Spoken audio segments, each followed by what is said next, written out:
Hello everyone, welcome to commerce lectures. I am Neha.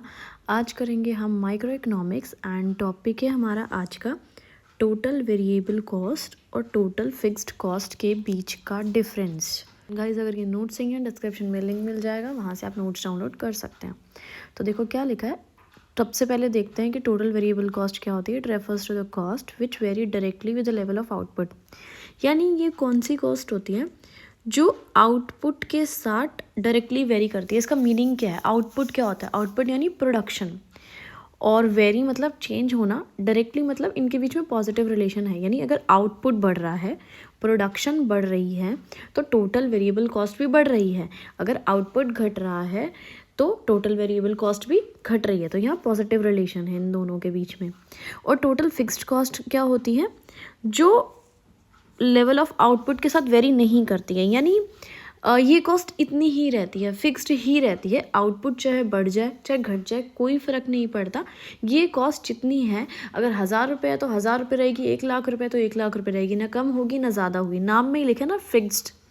और total variable cost के देखो नाम में ही लिखा है वेरिएबल, यानी वेरी होती है, जो बार बार चेंज होती है।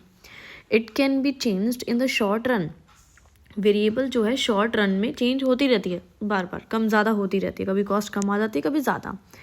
लेकिन फिक्स्ड कॉस्ट शॉर्ट रन में चेंज नहीं होती है। फिक्स्ड कॉस्ट जो है, जितनी है, वो फिक्स ही रहती है, उससे ऊपर नीचे नहीं जाती है। It is zero when there is no production. अगर प्रोडक्शन नहीं है तो ये ज़ीरो हो जाएगी। प्रोडक्शन जब शुरू होगी तभी ये कॉस्ट आती है। अगर आप प्रोडक्शन नहीं करोगे, अपनी फैक्ट्री में ताला मार दोगे, बिल्कुल कुछ काम नहीं करोगे, तो ये कोई भी कॉस्ट नहीं आएगी। एग्जांपल देती हूँ, इससे ज़्यादा क्लियर हो जाएगा। जैसे कि पेमेंट फॉर रॉ मटेरियल। भाई, अगर आप प्रोडक्शन करोगे, रॉ मटेरियल खरीदोगे, तभी तो ये कॉस्ट आएगी। लेकिन आप प्रोडक्शन कर ही नहीं रहे, रॉ मटेरियल खरीद ही नहीं रहे, तो ये कॉस्ट कहाँ से आएगी? ज़ीरो आएगी, है ना।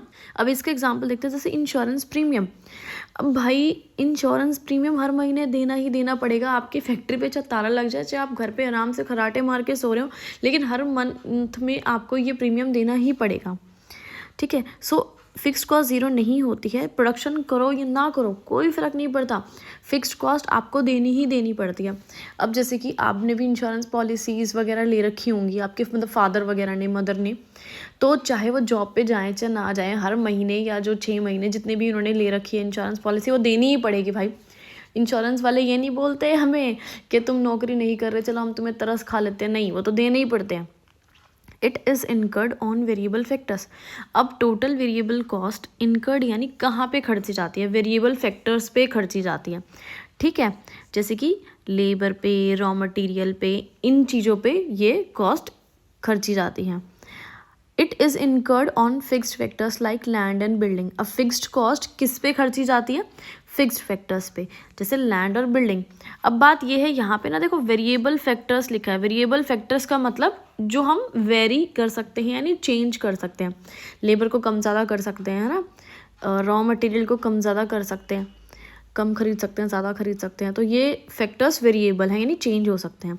लेकिन ये फिक्स्ड फैक्टर्स इधर क्या मतलब है? जो एक बार खरीद लिए भाई, जल्दी से चेंज नहीं होते वो तो ऐसे ही रहते हैं। जैसे कि लैंड है, हमने खरीद लिया, माना 1000 गज ज़मीन खरीद ली, 2000 गज ज़मीन खरीद ली अपनी फैक्ट्री लगाने के लिए। तो अब रातों रात बदल तो नहीं सकते ना, कोई नई जगह ढूंढ भी लोगे, रातों रात कैश भी लिया होगे और उसे बेच भी दोगे और नई खरीद भी लोगे, बहुत मुश्किल है यार ये सब चीज़ें, इसलिए फिक्स्ड होती हैं। Total variable cost curve is inversely S shaped. भाई, जब ये कर्व बनता है टोटल वेरिएबल कॉस्ट कर्व, तो ये बनता है इनवर्सली एस शेप्ड। ठीक है। इसकी शेप ऐसी होती है, ऐसे करके, थोड़ा सा गलत सा बन गया, ऐसे बनती है।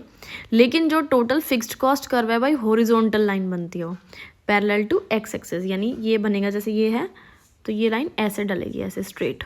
ये हो गया एक्स एक्सिस आपका। तो ये दोनों आपस में पैरेलल हैं। ठीक है। इसी के साथ ये वीडियो खत्म।